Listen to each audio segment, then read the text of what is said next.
Welcome to How to Use Your Online Classroom. This is a practical guide to everything online teaching. So many people don't know this, but actually online teaching is not new. Although we had the coronavirus in 2020, which forced lots of schools and teachers to start teaching online, in fact, online teaching has been happening for well over 20 years, with many companies and many schools teaching all of their classes online for quite a long time.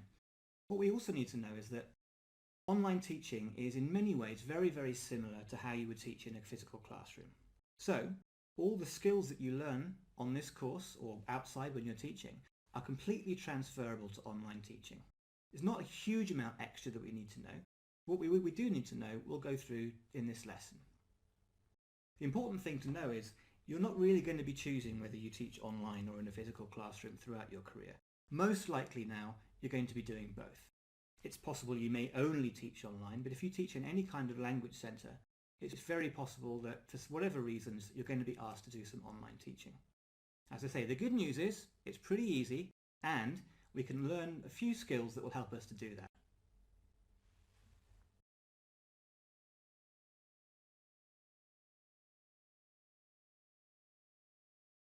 Okay, so before we get into too much detail, let me tell you a little bit about myself.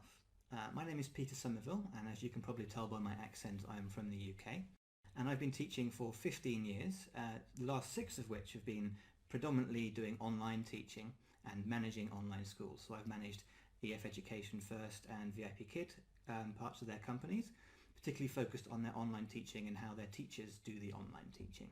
And I've also known Frank and Angie since about 2010.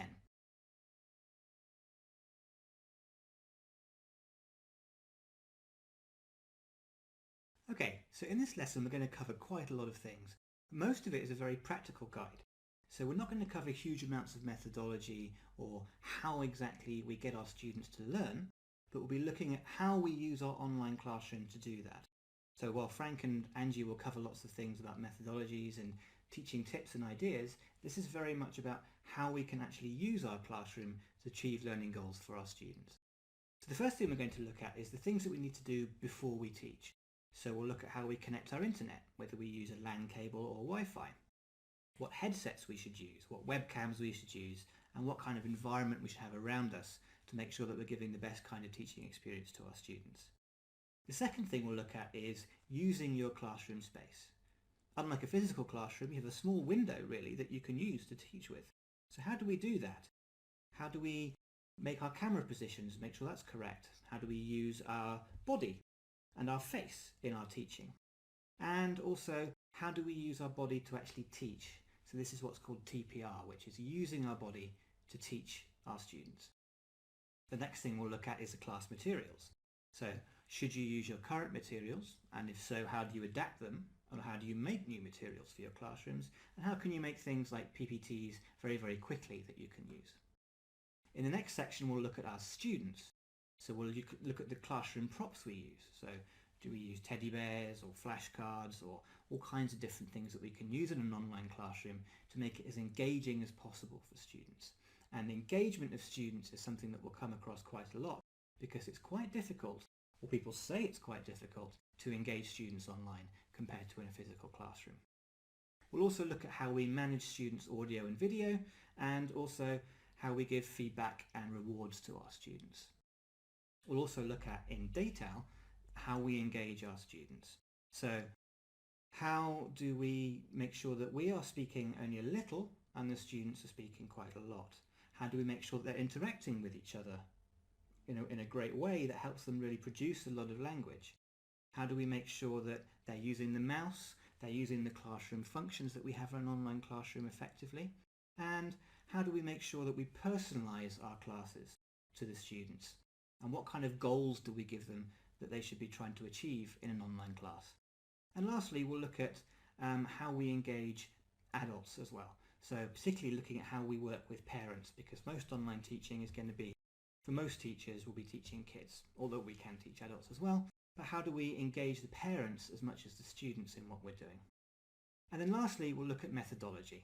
So what kind of methodology can we use in the classroom? So we'll look at a thing called the flipped classroom.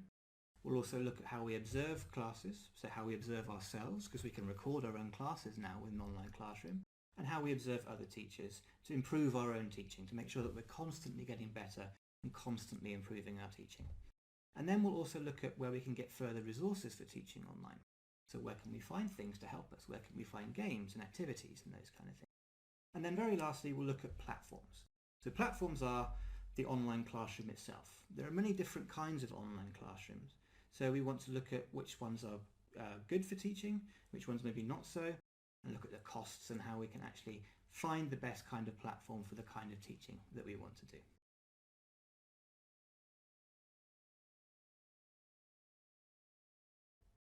So when we talk about online teaching, we need to think about what is an online classroom? How is it different from teaching in a physical classroom? And what does it actually look like? The thing is, there are many different kinds of online classrooms and many different ways of teaching online. So there are very basic things where sometimes you're just calling a student and talking to them. You may not even see that student. Some may be just like Zoom, where you have a two-way video chat and maybe you can type some information into it, but that's really it.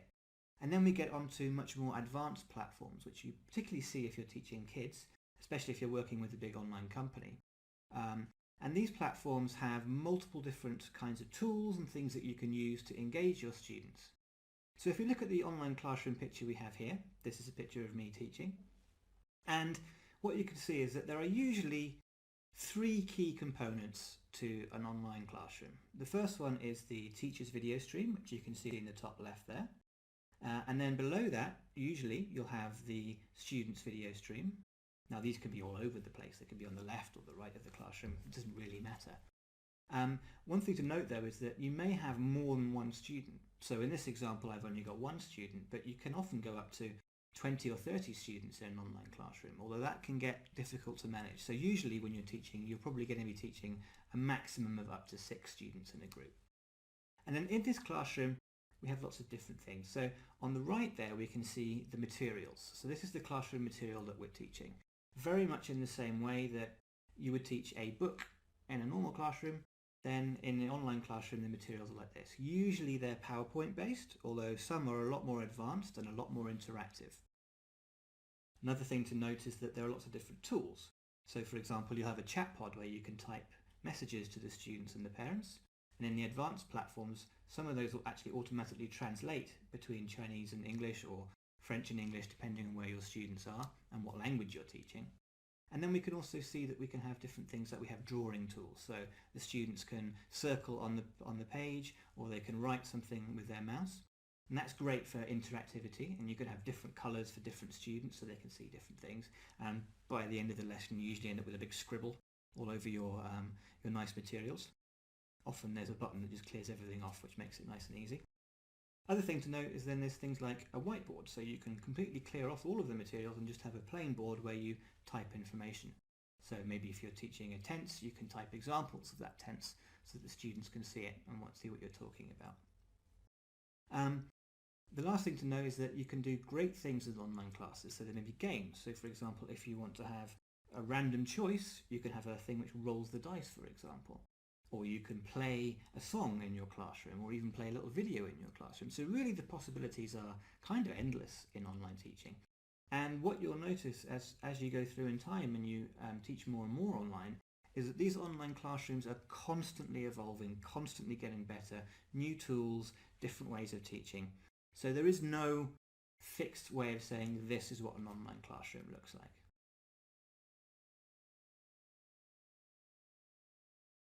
So what are the differences between a physical and an online classroom? The first thing to note is that usually you'll have a lot fewer students in an online class than you do in a physical classroom. So maybe you'll have only one student, or perhaps up to 6 students is fairly common in an online class, whereas in a physical classroom, especially if you're teaching in a school, you may have up to 30 or 40 students. So that can be very, very different. Online classes do vary a lot though, depending on how you're teaching. So you may find that you have 30 or 40 students in an online class, which makes it quite a lot harder to manage. But it's always possible to do that kind of thing. But the way of teaching will change slightly if you have lots and lots of students. The other thing is that there's a limited space for movement. So in an online classroom, you can only really move your hands within this kind of box that you have. If you start moving your hands outside of that box, then the students can't see what you're doing. Whereas The other thing is that students themselves can't move around physically, and this is particularly important for young students who are naturally inclined to want to run around and do things. So you can't play games where they're moving around, going up to the whiteboard, doing this kind of thing. But again, there are ways around that. We can play lots of great interactive games where they're using the mouse to physically interact with the classroom. The other difference is that an online classroom is mainly visual and audio interaction. So it's the teacher speaking to the students and hearing what they're saying back, or the students seeing and talking to the other students in the classroom. Whereas in a physical classroom, they can move around a lot more, as we already said. There's also limited interaction patterns. If you have only 4 students, you can't have multiple different kinds of pairs, for example. You can't have them all in big groups to go and discuss and do activities. That said, there's ways around doing that as well. So for example, you could have just 2 students talking and the other 2 students listening, and we could do lots of kinds of activities around that. For example, mirroring, which is something that Frank talks about in another lesson. Or you can have what's called breakout classrooms. This is where you can set 2 students to go and talk to each other in one room and 2 students to go in another room, and you can switch between the rooms and listen to what they're saying, but they can't hear each other. Because if you have lots of students in pairs talking to each other in an online classroom, everybody can hear everything and it becomes impossible to hear anything at all. And the other thing to note is that students tend to react differently when they first come into an online classroom compared to a physical classroom. They generally tend to be a lot more confident, and that's because they're in a much more, what feels to them, particularly for kids, as a safer environment. So often they're in their bedroom, maybe their parent is next to them. So they feel safer and more confident on an online class than when there's lots of kids all running around and screaming in a physical classroom. That said, younger students particularly can find it quite difficult to engage and see how an online class works, especially in the first few lessons. So if you're teaching a bunch of new students who are new to an online class, don't be surprised if they're very, very shy and if it's hard to get them to interact in the first few lessons, but they'll get the hang of it. And we actually find now that even younger students are starting to become more and more used to talking into a camera in a way that even 5 years ago was quite unheard of. Another thing is then discipline. Discipline is difficult in an online classroom. It's arguably even more difficult in a physical classroom with lots of students. But that interaction, again, between the teacher and the student has to be quite different, because you have to keep them much more engaged and much more focused on what's happening in the lesson to prevent them from starting to talk to other people, opening another window on their computer, just standing up and leaving, which often happens. So discipline and getting the students engaged is quite a tough thing to do in an online classroom, but it's totally possible, and with a bit of practice you'll start to learn how to do that. The other thing is then there's more teacher to student interaction. That's because of the way that the classroom works, is that the teacher is much more the centre of attention throughout the class all the way through. You have much less group work and pair work, and the students tend to be listening to the teacher and talking directly to the teacher. So you have to really try hard to get this student-student interaction working in an online classroom. That said, everything else really is the same. So the way that we teach doesn't really change. It's just the mode of teaching that's a bit different.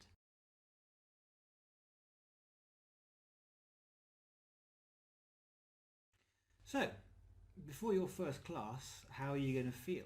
This is a really important question to ask ourselves, because it's very, very common to feel nervous before your first online class, or before any class really, especially if it's the first one for a new company or a new school. And as you can see in the picture here, this is a picture I took of myself earlier this week before I started teaching for a new online company. So don't feel that it's just you that's feeling nervous before you start teaching. We can have lots of different questions and worries before we start teaching. For example, will the class work? Everything I've planned, is it going to work for the students? Will the classroom work? How is all the technology going to work? Am I going to have problems with my audio not working? Is the internet going to go down halfway through my class? All of these things are things that we can get quite nervous about. And we also worry about, how the students are going to react. Are they going to be paying attention in the classes? Are they going to be engaged? Are they going to listen to what we're saying? And what happens if they don't pay attention? How are we going to deal with that? So these things are all things that you can take into account before you start teaching. And one of the best ways to get around being nervous is to be prepared. So make sure that all of your technical stuff is working. Go into the classroom and test it out. Make sure that the right materials have got loaded up before the class. Go through the materials and know exactly what you're going to teach. Make sure you've got a great lesson plan ready, and make sure that you've got contingency plans for what happens if things go wrong, right? What happens if the material suddenly isn't there in the class? What am I going to teach? Do I have backup plans for these kind of things? So there's lots of different strategies that we can take to make sure that we don't feel nervous, but feel less nervous and more confident before we teach. And as I say, that also goes for teaching in a physical school as well. Same thing.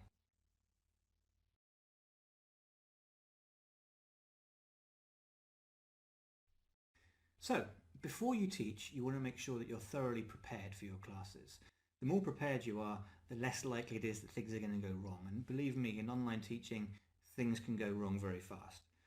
The first thing you want to make sure of is that you've got a great lesson plan. You've planned your lesson out, you know exactly what you're going to be teaching, what your target language is, what your concept check questions are going to be, what games and activities you're going to be playing, what music you have, and what the materials are.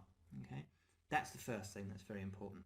The other thing that's very important is before you teach any class is that you make sure that all of your technology is working, because it's very easy for things to stop working and you not notice. So for example, check that your internet is good and that the speed is fast enough. Check that your headset, if you're using a wireless headset, which we'll come on to later, make sure it's charged.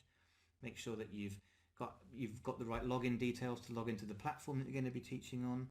That you know exactly what time the class is. That's very important, and it's very easy if you're teaching students in a different time zone to get the wrong time. So double check that everything is all ready for you. And after a while you get used to running through the same kind of process before every class where you check everything, make sure it's all working.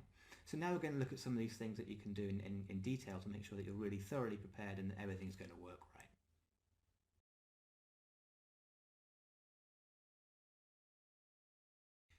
So one of the most important things that you have as an online teacher is one of these. This is a LAN cable, and this plugs from your computer into your router. And you should always, always, always use a LAN cable rather than using Wi-Fi. And the reason for that is that the LAN cable is much, much more stable than using a Wi-Fi signal. Wi-Fi signals can get interrupted by lots of different things like radios or microwaves or these kind of things, and that causes little dropouts in your stream, and that means that it makes it harder for the students to hear you. Sometimes you can lose connection completely. So you should always use one of these. They cost about $5 at most, and it's one of the best things you can have to teach online with. Many companies in fact will actually check that you're using a LAN cable all the time and not allow you to teach on Wi-Fi. So if you're traveling around, make sure you take this with you. The other thing to make sure of is that you're not using anything else on your computer which is going to take your internet speed. So make sure you're not downloading anything, that you haven't got YouTube playing in the background or a film downloading, anything like that, because that will take up a lot of your bandwidth and make a very poor experience for your students. You should also make sure that people on your network are also doing the same thing. So make sure that no one's watching TV in the next room while you're trying to teach, because that will suck all of your bandwidth and make a poor experience for your students.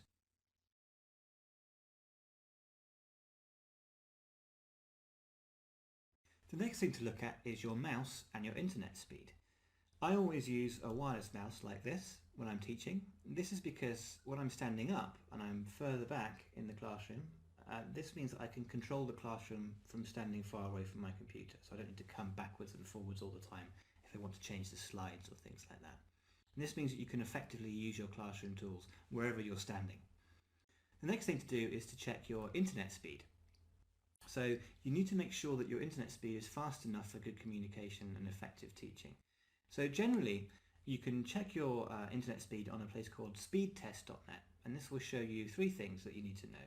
That's your ping, your download speed, and your upload speed. And your ping should be less than about 300 milliseconds, and your download should be more than 2 megabytes per second, as should your upload. Now this varies a lot by company and by platform. Some companies have a much higher download speed, some of them ask up to 20 megabytes per second. But it's really important that you have this and it's constantly like that. So you should check it at least at the beginning of every day. This is because at different times of day your internet speed will actually change. So particularly if you're in a big building with lots of people living in it, once they come home from work and they all start watching TV, your internet speed is going to drop. So you need to bear this in mind when you're scheduling your classes, that you want to be scheduling your classes when you know that you're going to have a strong internet speed throughout the day.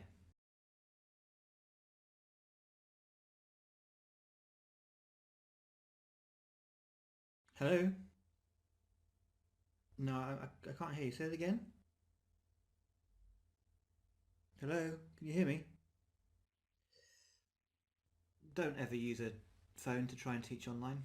Lots of teachers try it and it almost never works. Now, there are some companies that say you can use a phone to teach online, and those are usually where it's purely a voice call going through.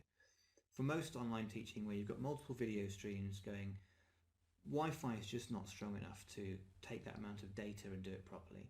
The other thing is that reality is that when you're teaching online in an online classroom, you need to be able to draw, you need to be able to press the buttons to move the slides and these kind of things. And it just isn't possible to do it on a tiny little screen. So I would say never, ever, ever use your phone to teach online unless you're specifically asked to.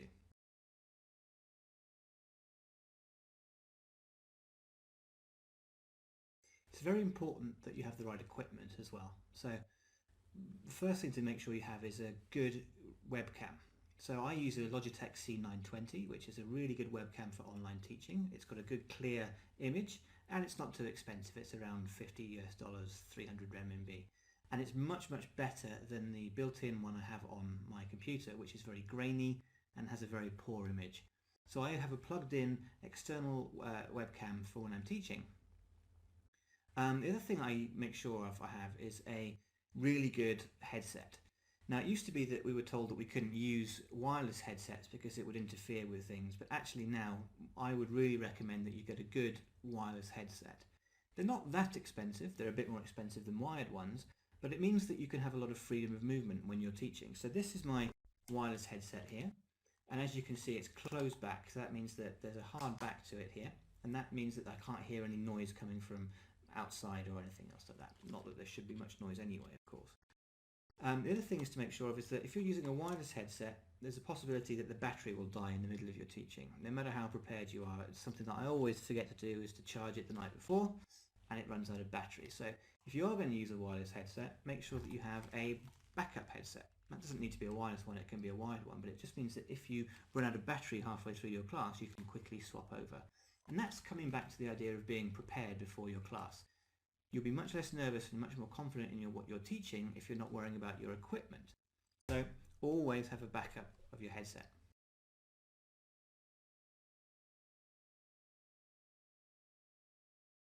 Having the right environment for teaching online is really important because that's what the students experience when they're watching you in your online classroom. So the first thing to make sure is that you've got a very, very quiet space when you're teaching. So make sure that there's no car alarms going off outside if you can, that there's no one running around your house, especially if you have kids, that they're not running around and shouting. And close your door to make sure that everyone's outside of your teaching space if you can. The other thing to think about is putting your laptop on a desk is great, because then you have the wall behind you like this, and the white space is what your students will see. So they'll see everything behind you, so you don't want anything that's too distracting in your classroom. So you can see here I'm just using a white wall. In the pictures here also you can see that I have a bit of stuff in the background when I'm actually teaching, but nothing that's going to distract the students too much. What you can do though is you can put up posters and things like that. So often I'll have a world map or some interesting pictures of like some of my flashcards on the wall, just to make it look more like a kid's space, so that the kids can feel more at home in that space. Remember that your classroom is just what the students see behind you, and that's really it. So what's on the left or the right of it doesn't really matter. The next thing is about lighting, and we'll talk about that in a bit more detail later, but make sure that you've got your curtains closed if you're teaching in the daytime, because as you can see in this picture here, the light coming from one side of my face makes the other side of my face very shadowed. So in the picture below that you can see I've got my curtains closed, and that gives me a much cleaner, better light for when I'm teaching. So avoiding shadows is very, very important. Another thing to do is make sure you clear your table for your teaching. So all you have on your table in front of you is what you need for teaching. When you're teaching kids in particular, you're actually going to have a lot of props that you're going to use. So for example, this here is Bobo, and I use him to get students engaged and have conversations. If I'm doing a dialogue, for example, I talk to Bobo, and he's like my partner when I'm teaching. So make sure that all that's very close to hand, because you don't want to be running off to the other side of your classroom or your bedroom or wherever you're teaching to find the prop that you're going to teach. So that comes back to the preparation. Everything that you're going to need to teach should be right in front of you so you can get hold of it very, very quickly. Okay.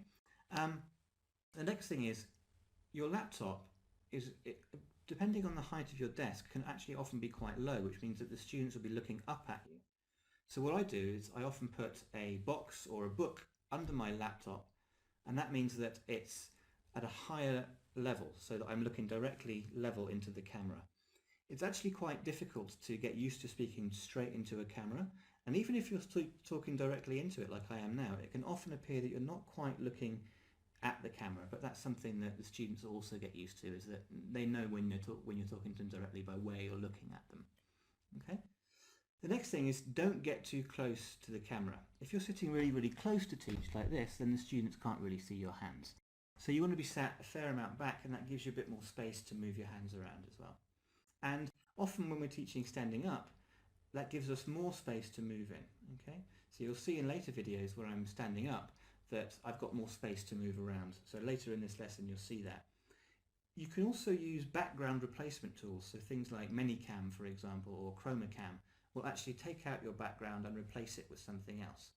These could be great if you're teaching something that's related to having an environment around you. So for example, if your lesson is on the jungle, you could actually have a jungle background that the students can see. So that's great, but it's not something you really want to use all the time, because there are a couple of downsides to it. The first is it can be too distracting. So if you're teaching with lots of animals and things moving around in your background, then the student's going to be looking at those and not focusing on what you're actually teaching them. The second problem with it, and you'll see this later in this video, is that often it doesn't work as well as it possibly could do. So sometimes you'll see that when I move, I'll disappear for a second, or parts of my hands will disappear because of the way that those systems work. But generally what you want to do is you want to have a clear space with very few distractions, so that your students are focusing particularly on what you're telling them and on your lesson, and that will keep them engaged throughout the lesson.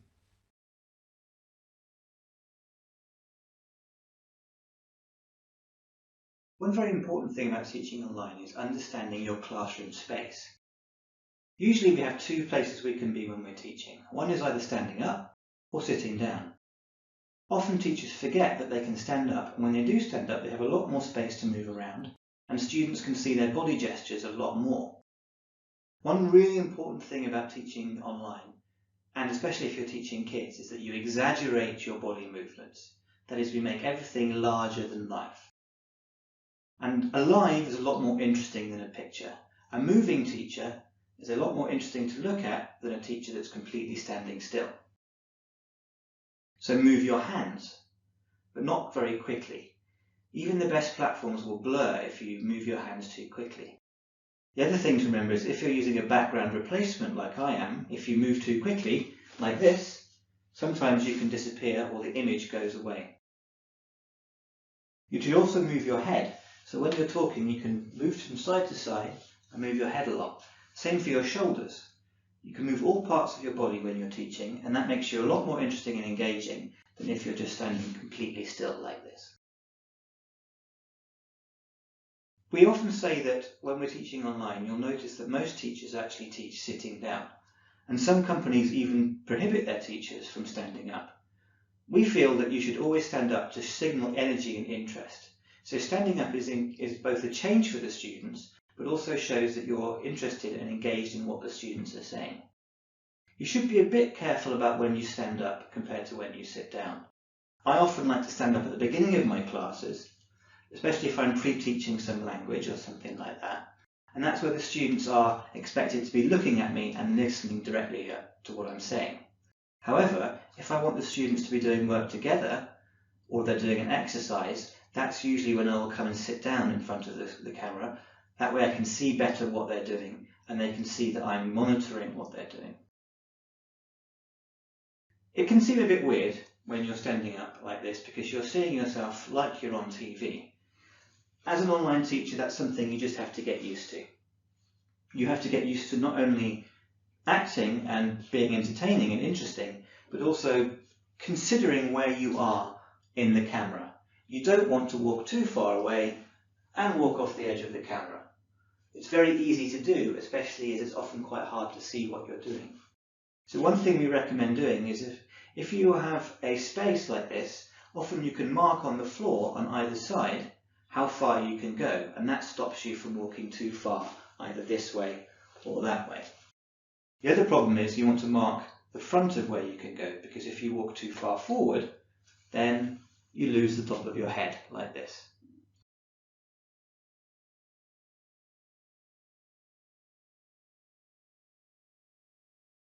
So move as much as you can.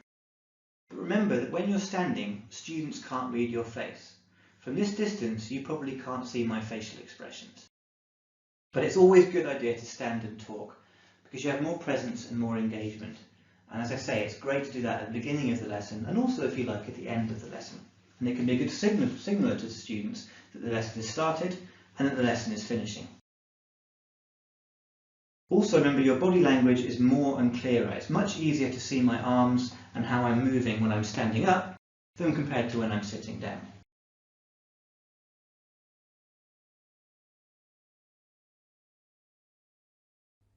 Your face is also a really important teaching tool, and how we use it can really affect how effective our classes are.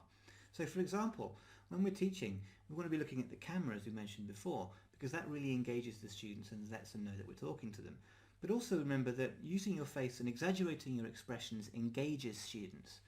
So the more you do that, the more they will feel like you're showing them interest and showing them love in the classroom. The other thing to remember is don't be static. If you're just sitting here like this and not moving, and your head's not moving, then it can get very, very boring very, very quickly. So always be moving your head, move your shoulders as well, because you've got this whole space to move around in. And remember that you can also engage students by nodding. So this just shows to students that you're actively listening to what they're saying, and that shows you you're listening. And the faster you nod, the more it seems like you're listening to what they're saying. And we can convey a lot of meaning and a lot of what we're feeling and what the feedback to the students by the expressions that we give them. So if you look at the picture here, for example, we can see that this teacher's using lots of different expressions, and doing that in the classroom means that the students can understand whether they're right or wrong, for example. So if a student says something and you're going to error correct, you don't even need to repeat what they say or correct them. You can just go, hmm? Or you can, if they're wrong, or if they're right, you can go. And you can encourage students that same way by using your facial expressions to encourage them to participate in activities and to make them feel comfortable in the classroom.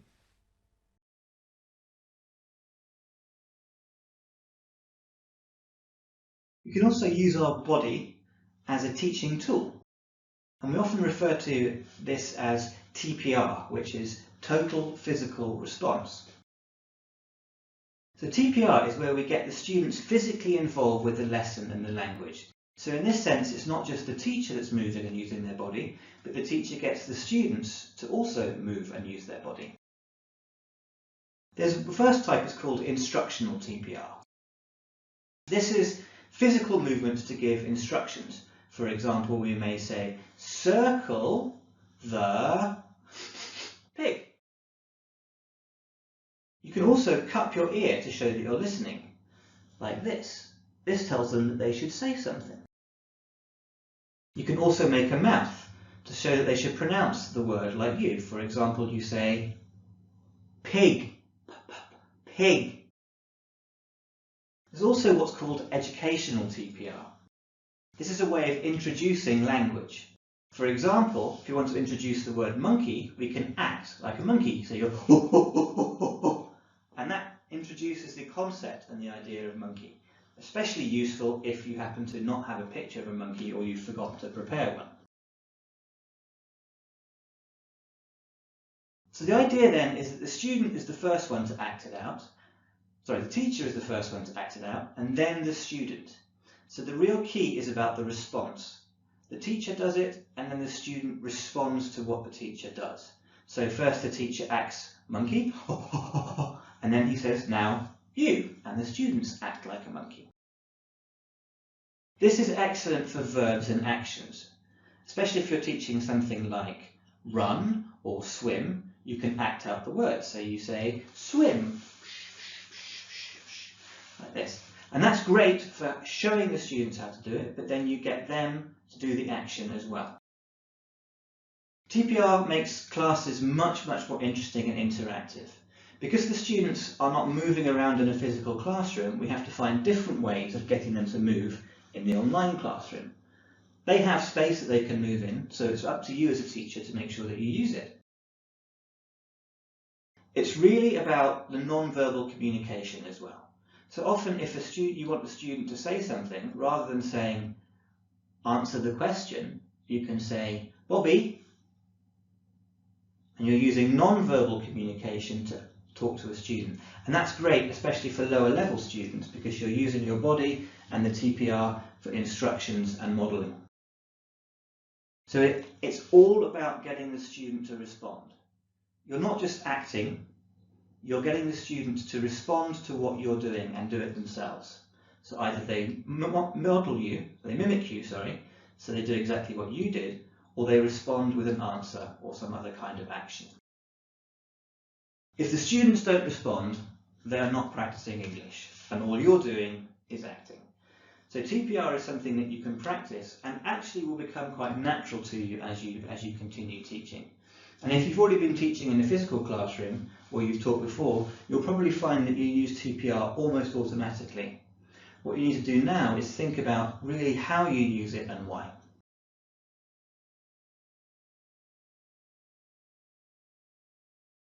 So the last thing to think about when using our body in our classroom space is about humour. Humour is a really key teaching tool, and whenever you can, try to do something interesting or funny. This is especially the case for young learners. Young learners respond incredibly well to humour and laughing. If you can get your students laughing, you've got them engaged in your class. How you do this is really up to you and depends on the lesson. But as a teacher, it's something you need to learn to do. It's often quite embarrassing to do stupid things like act like a monkey like I was doing in the last video, but as a teacher it's your job and nobody else is going to be laughing at you. If any other teacher sees you doing silly things to get kids to laugh, trust us, that's how we do it, and we're completely fine with everyone else doing it that way as well.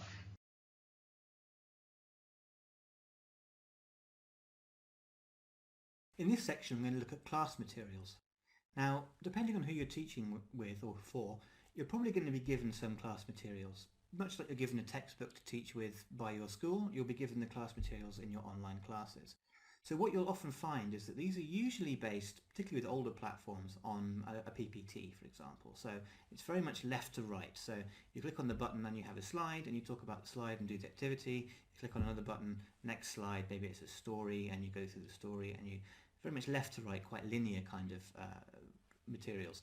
So in that sense, what you'll find is you have a variation in what you're teaching. So for example, you'll have songs and chants, stories, pictures, interactive games, and also you'll probably find that most of these things come with teacher's notes or instructions, which are kind of a guidance on how to teach the different materials that you're given and different activities. You may find if you're working with a more recent platform that it's less linear, so it's less left to right. So you'll bring in different kinds of materials and different activities without moving through what appears to be essentially a converted PowerPoint.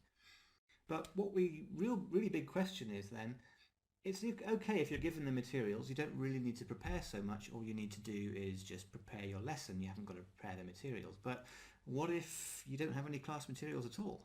How are you going to teach?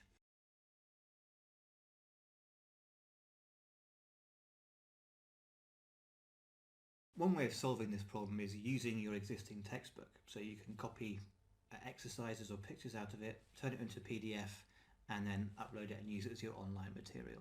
So that's a great way of getting around the problem of not having any online material to start with.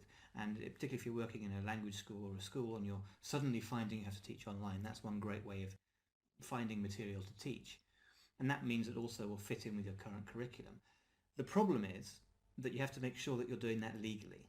Now, a lot of textbooks don't actually allow you to copy or distribute it outside of the textbook, so you might not be able to do that.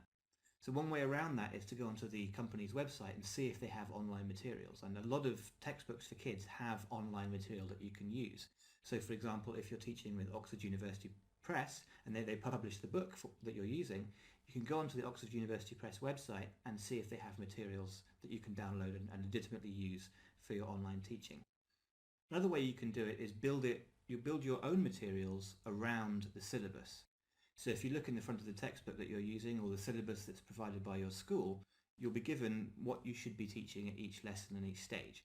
So for example, in this one here you can see the contents page of the book, and that's essentially the curriculum. So if we're teaching lesson 1, unit 1, we know that we're teaching what's your name, and it gives us the grammar and all the lexis and things that we need to be able to teach to teach the students in the class, and we can build our materials around the existing curriculum. So that's a great way of providing structure to the materials that you're going to create.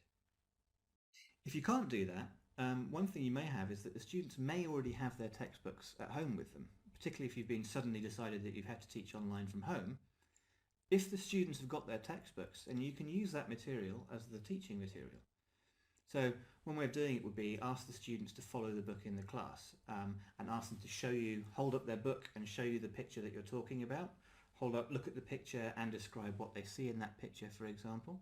And that means that they're working with the material that they already have, essentially.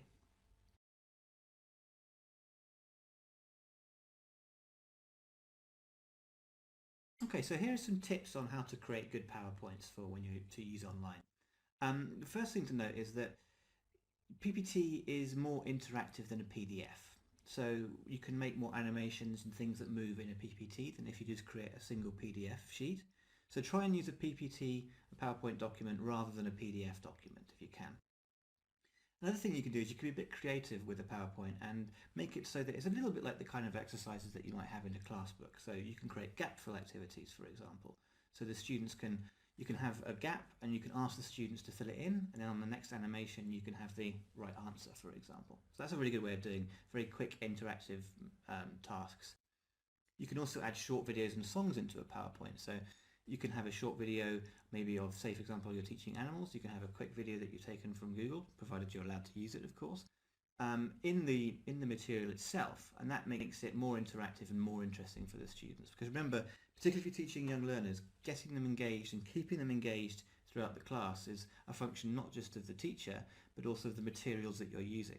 You have to have interesting, engaging materials for an interesting and engaging class, obviously.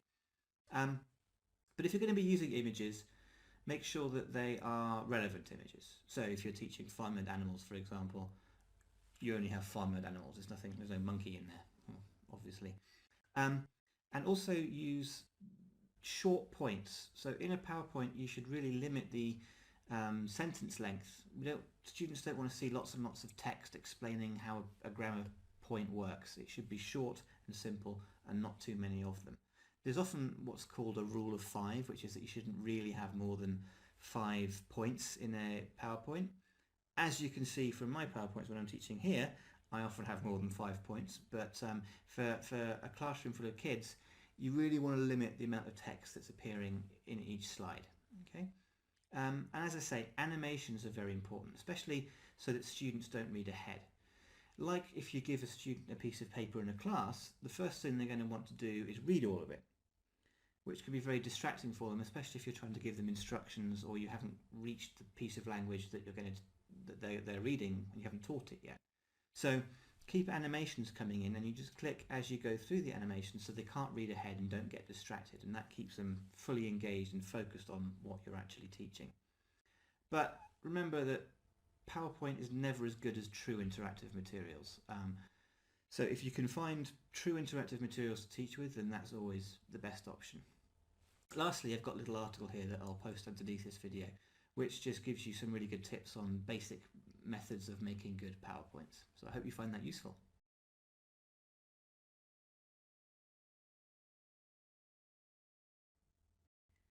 So in this section we're going to look at your students, and the first thing we're going to look at is props, which are essentially all the things that you use in your classroom, and those are the physical objects that we use in the classroom. So lots of different things that we can use to engage our students, and as I've said many times before, really engaging students is really key to having a successful class. So I have lots of different kind of props that I use when I'm teaching online. So the first thing I have, for example, is my soft toy, who is called Bobo, and it's often a really good idea to have 2 soft toys so that you can have dialogues with them. So, hello, how are you? I'm fine, thank you. Obviously in a better and more engaging voice than that. And then you give them names. So then as the students go through your classes, they start to get to know your props and they become kind of characters in your lesson. So this is Bobo and this is Bess. Make sure you give them simple names that the kids are going to remember though, of course. All right. The other thing you can get is what's called realia. And realia is basically a fancy name that we use in English language teaching for real things. So for example, if you're teaching fruit, then no better way to teach banana than to show the kids the banana. And what you can also do is, if you're feeling brave, is you can ask the students to go into their kitchen and bring you a banana or something like that. Just bear in mind that they may not come back for a little while. Anyway, the other thing you can use are things called flashcards, and flashcards are essentially just images, so printed out pictures. So I have lots of different flashcard sets, most of which I make myself, and then I laminate, put them in plastic so they last a bit longer.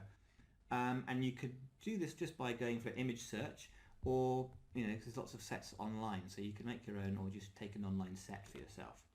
And there's a link here for where you can find those, so you can get them on Amazon if you're in the US, or Taobao if you're in China. They're very easy to find. Bit of a problem though, particularly if you're not in a place where you've got a printer, is that how are you going to use flashcards like this if you can't print them out? So what I often do, if I've got a set of flashcards that I need to use and I can't print them, then I bring my iPad into class, and there I've got loaded up all the images of my flashcards. So I can teach dog, I can teach bird, and we can do all kinds of different things with flashcards. There are tons and tons of different games, and Frank covers that in his lessons on drilling in particular, where he talks about using flashcards and doing really good drilling with kids in a really beneficial way. Another thing that I have, it's a bit too big to show you now, is a miniature whiteboard. So my miniature whiteboard is very much like the kind of whiteboard that you have in a physical classroom, only much smaller. So I have my mini whiteboard with coloured pens, and I can write words, I can draw pictures on there as well if I need to. The only problem with that is you kind of have to draw it looking into the camera and looking at it backwards in a mirror. So it's quite a skill to learn to draw something into the camera. But if you can do that, that means that you can start drawing something and the students can start guessing what it is that you're drawing, which is a really great way of, again, getting them engaged and having a bit more fun in the online classroom. So I hope that helps. The more props you have, the more engaging you are. And lots of companies, when you're applying for them online, like if you want an online teaching job, will expect you to use props and realia along with your TPR in your lessons, but also in interviews for jobs. So it's a really great thing to show that you're kind of prepared, you want to teach, to have these things around. And you can get them very cheap, lots of realia like a plastic microphone or plastic fruit costs you nothing down at a dollar store.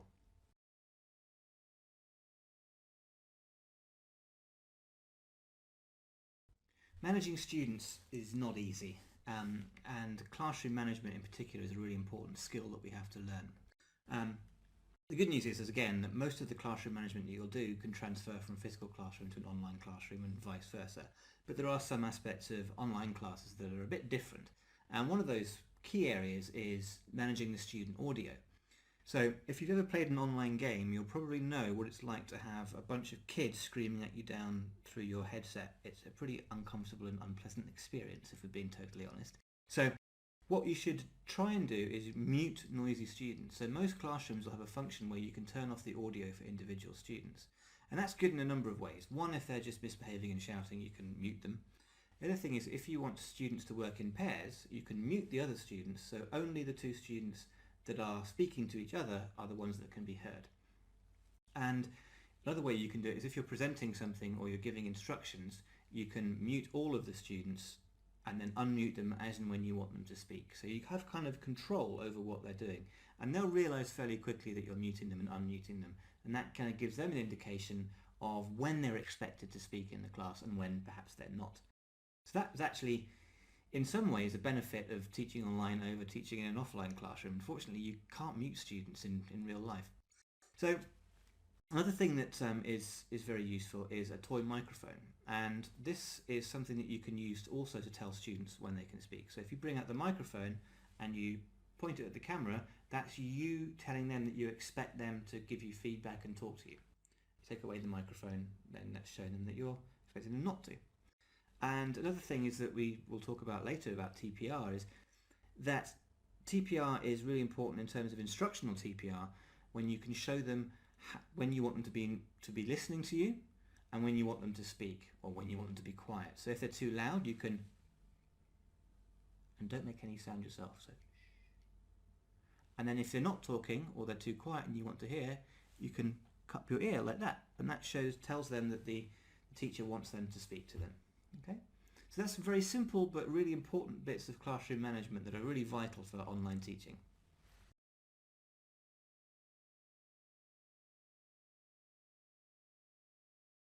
Another great way of managing students and motivating them is using reward systems.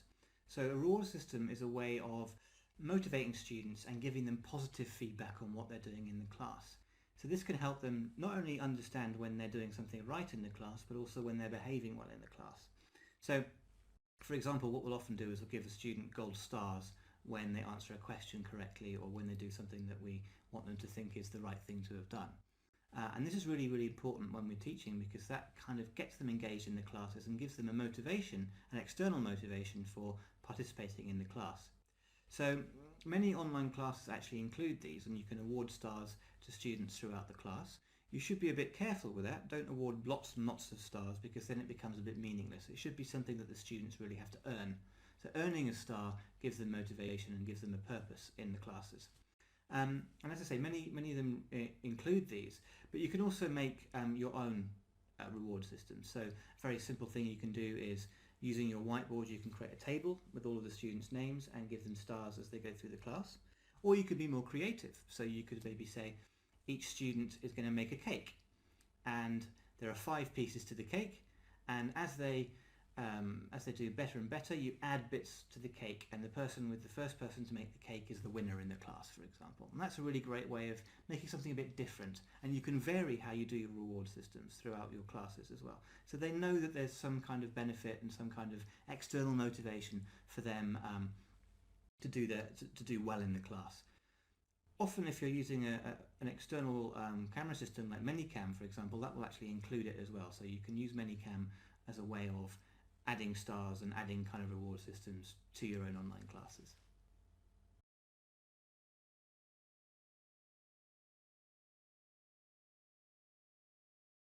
In this section we're going to look at methodology. There is no actual specific methodology for teaching online. Most methodology is based on physical classrooms, and it transfers over very, very well. However, one thing that's often used to describe online learning is called the flipped classroom. If you think about when you were a student, your teacher would tell you all the information you needed to know in a class, and then you'd be given homework with questions about that information. The flipped classroom is essentially that, but the other way around. In the flipped classroom, students see and learn the content before the lesson.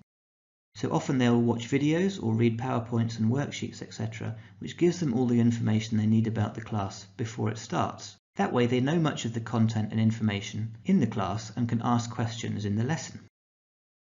Then in the lesson we used to deepen and practice the language. So we check that the students understood what they'd read and seen before the class, we practice it, and we also add some new words and other ideas to it. So here we can see what the teacher and the students are doing both before class and after class in a flipped teaching methodology. So before the class, the teacher creates the pre-class materials and shares it with the students. The students before the class study that material and prepare questions for the teacher. In the class, then, the teacher facilitates discussions, answers students' questions. The students are asking questions and participating in learning activities.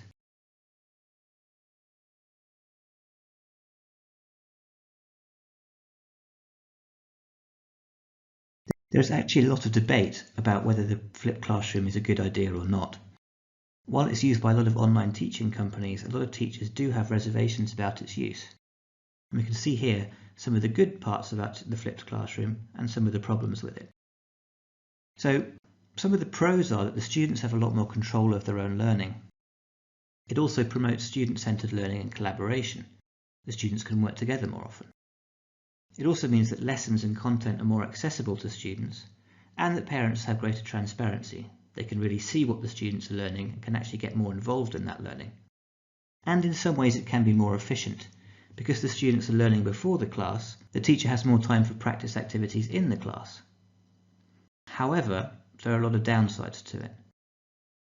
It's not always understood by parents, and they often think that the teacher is not doing their job because they're not actually teaching information in the classes. It also relies very heavily on creating good materials before the class and the students actually doing those materials in preparation for the class.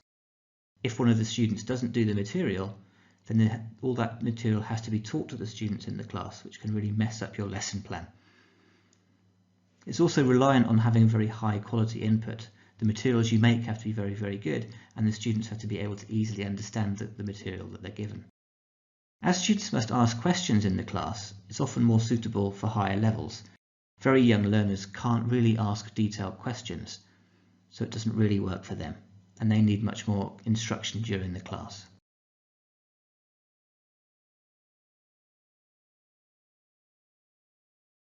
A really fundamental part of teaching is learning from other teachers, and that's one of the really important ways that you can learn and improve your online teaching and your offline teaching as well.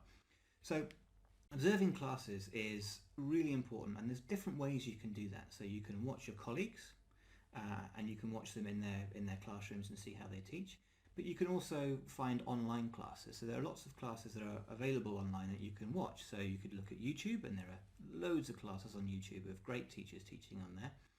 Or you could look at, if you're in China, on Youku or Bilibili. There are many on there as well. Bear in mind that you're going to need to watch quite a lot, because there's going to be quite a variation in the quality of the classes that you're going to see. So not all of the classes are that good. But you can look at them and see which ones are worth watching, and I've put some examples below this video for you. The next question then is, okay, well, if we're going to watch classes, what are we looking for? How do we know what a good class is? What kind of things should we be looking for? What kind of questions should we be asking when we're watching someone else's classes? Okay, so we'll look at that in a minute. The other thing to think about is, what about observing your own classes? The great thing about teaching online is you can quite easily record a class. So you could record your own classes and then watch back and see what you think you did well, areas you can improve on, things you could change for the next class. And that's a really great way of thinking about what you're doing and thinking about the skills that you've learned on this course, and are you applying them effectively? Okay, so next we're going to look at what we look at in an online class and how we observe one.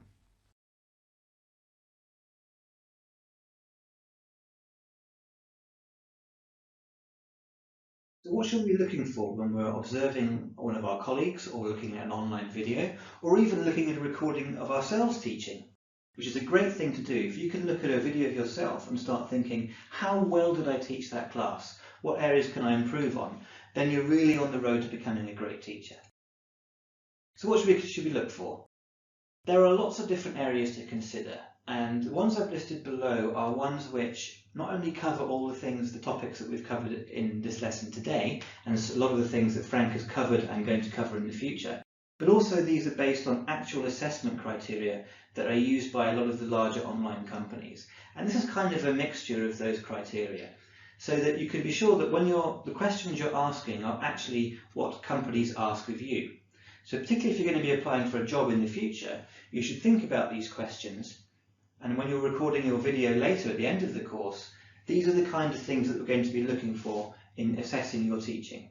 So, what do we look for? So the first thing is professionalism.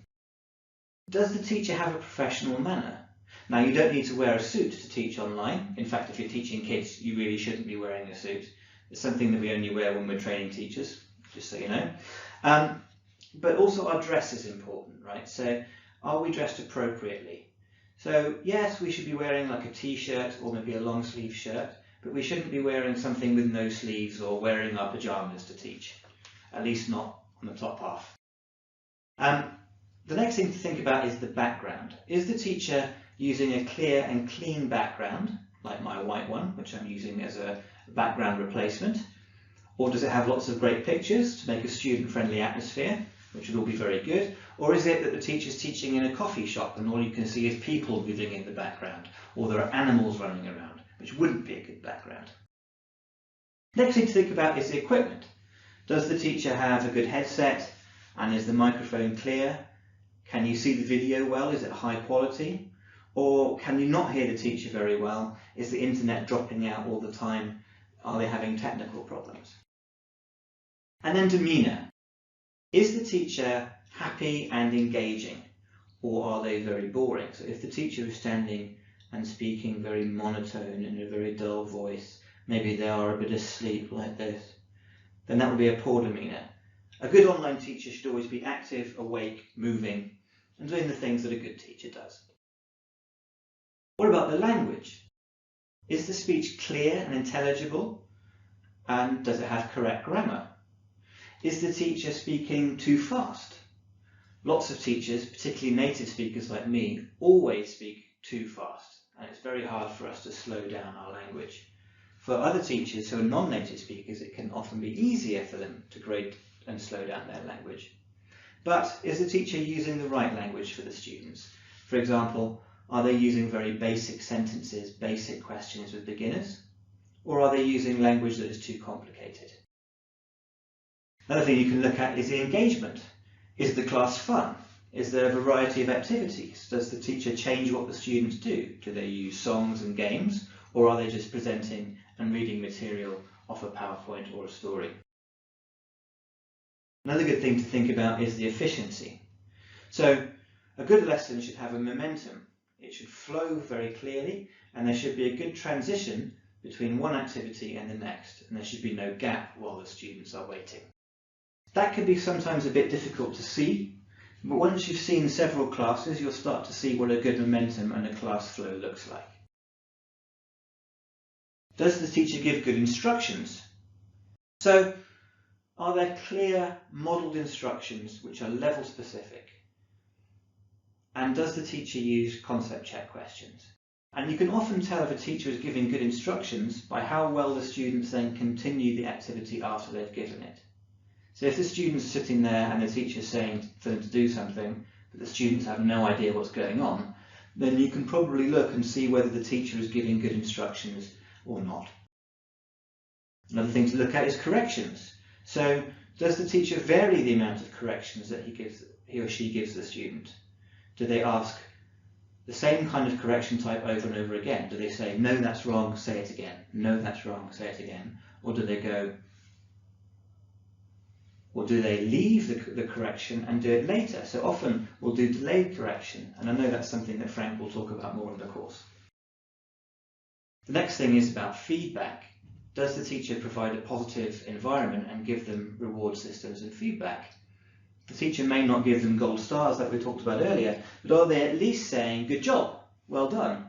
Or are they just moving through and not telling the students how well they're doing or giving them any encouragement? Are they using TPR, which is something we've just spoken about? Are they doing varied physical gestures? Are they getting the student to respond with their TPR? Does the student do something, or is the teacher just acting? And lastly, we can look at the materials. Does the teacher have good materials for teaching online? Is it just a Word document with a couple of pictures in it? Or is it a well thought out PowerPoint that they've made? Or are they using very detailed interactive materials? They may even be using their webcam to show different pictures in their backgrounds as part of the teaching. So for example, if they're teaching jungle animals, maybe they start having jungle animals appear around the screen. So these are all some basic ideas that you can think about, and we'll put a more detailed set of questions and ideas in the bottom of this, underneath this video, so that you can have a real think about how not only do you want to observe other teachers and learn from them, but think about your own teaching and what you should be doing to try and improve your online teaching. And remember, when you go for a job or an interview, these are the kind of things they will look at when they're trying to work out if you're a good teacher or not.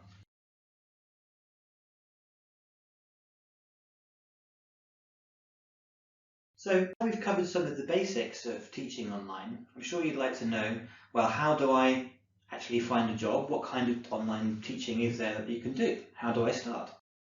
So I'm going to just finish off the lesson by going through some of those ideas about how you can start teaching online and where you can find platforms and places to actually teach. The first thing I want to look at then is the difference between kinds of online companies and how online teaching is actually done. So there are two main types. One is called blended learning and the other one is basically all online. So blended learning is where you have additional lessons compared to your normal lessons. So for example, a student will come into a language school or their normal school and they'll take their classes in that school, and then in the evenings they will take some classes online.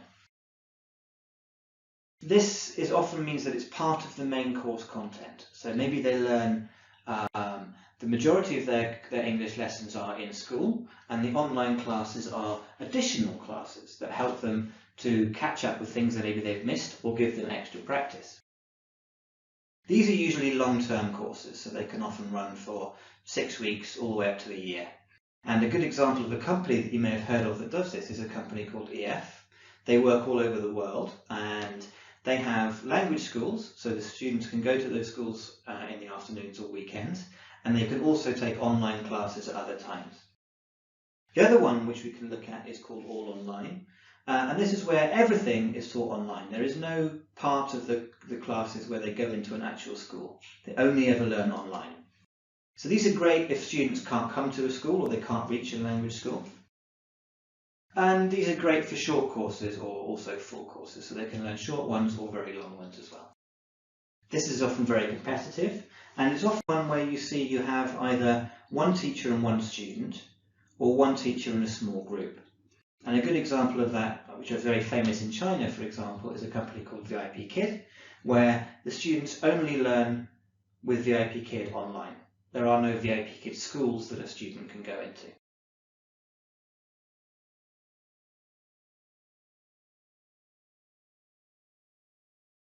Now, what if your school doesn't provide a way of teaching online and you want to do it yourself? There are different ways that you can teach online, and different companies provide different solutions for how you can do it. We often say that the company providers for these things are called platforms. So a platform is the company or the way of teaching that provides the online classroom. So there are what we call basic platforms. So basic platforms would include, if you're in China, companies like DingTalk or Skype, which is global, and also Huawei, which is often called Zoom in other countries. These are often almost like web conferencing. So all they have is two-way video and perhaps somewhere where you can show a PowerPoint. Now, if you're teaching short-term or it's your first teaching job, this is a great way to get started because they're very, very cheap and they're easy to set up. You don't need any skills or hardware to teach like this. And you don't need to train yourself. If you can use a Skype call, you can teach online. All you need to do is create a PowerPoint and upload it and organize with your student when the class will take place. The problem is they have very basic features. So there's no way of scheduling your students in most cases. You can't work out when if you've got lots of students, managing the schedule for a whole school can be very difficult. And in the same way, there's no way of tracking attendance and all of the kind of things that you need to do in a normal language school. There's also no way for them to pay you online. You have to collect the money somehow, but you can't do that through Skype or DingTalk. Now, the other problem is that you have a limited number of students per class. Some of them will allow you to have quite a large number, but they probably won't allow video screens. So you should try and limit your classes to 6 and check that the platform that you're using allows you to have 6 students. Some of them may only allow you to have 1.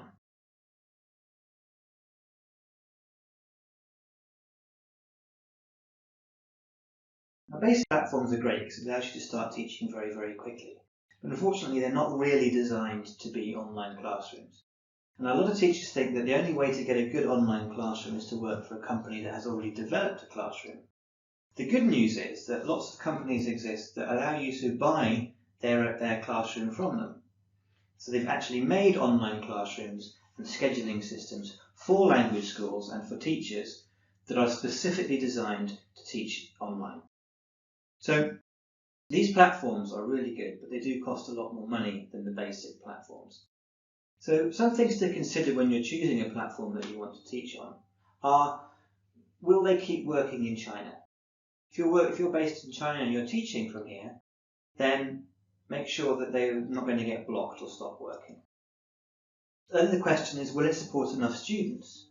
How many students do you want in your online class? Will that platform support enough of them? So if you have 20 students that you want to teach online, is that going to be possible with the platform? So does it also have good classroom tools? So we looked at the basic platform, which is just a two-way video stream and perhaps somewhere to type and show a PowerPoint. But can you have classroom feedback systems that we talked about? Can you draw on the PowerPoint? Can you play music and songs? Do you have a chatbot or a system of communicating directly with the parents as well as the students? And does it have an LMS? An LMS is a learner management system, which is a way for the students to claim classes and schedule themselves, and a way for them to see their feedback and maybe even make online payments? Does it have a TMS, which is a teacher management system, so a way of scheduling the teachers to come into class, a way to show the content that you want the teachers to teach so that they can see it before the class and prepare? And you want to think about the price versus profit. Whether you work for a school or you're working on your own, you want to make sure that the cost of the platform is not too much that you start losing money. And also, how long does it take to set up? If you're using a basic platform like Skype or Ding Talk, then it's a very short thing. You just get an account and you tell your student when you want to see them. Setup times on more advanced platforms can be longer, up to several months in some cases. So bear that in mind when you consider teaching with these. So there are two different kinds of platforms that we'll look at. I'm aware that a lot of students are actually in China, so it's, as I said before, important that those platforms will work while you're in China, and both for you and for your students. So it's often a good idea if you're in China to use a China-based platform. So these are some examples of those, and they all work very, very well. But you want to look at different prices and different functions of these ones. So, for example, is QQ better than ClassIn that we have here? And then there are also global platforms that you can see here. So if you're teaching outside China, or your students are outside China, then you might want a platform that works like that. And all of these platforms are designed specifically for online teaching.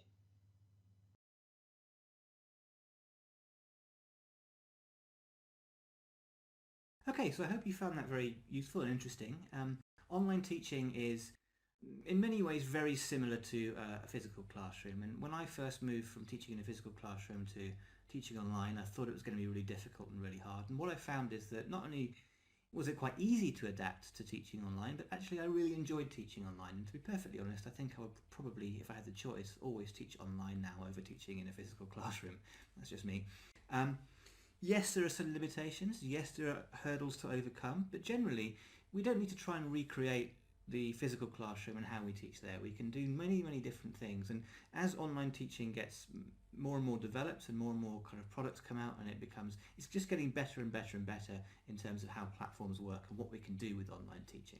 So lots of great opportunities there to make learning really fun for our kids and our adults as well, because there's lots of adult online schools as well. So 3 really important things to remember when you're going to start online teaching. Number 1 is always use a LAN cable. Number 2, check everything works before you teach. And number 3 is don't forget to have fun.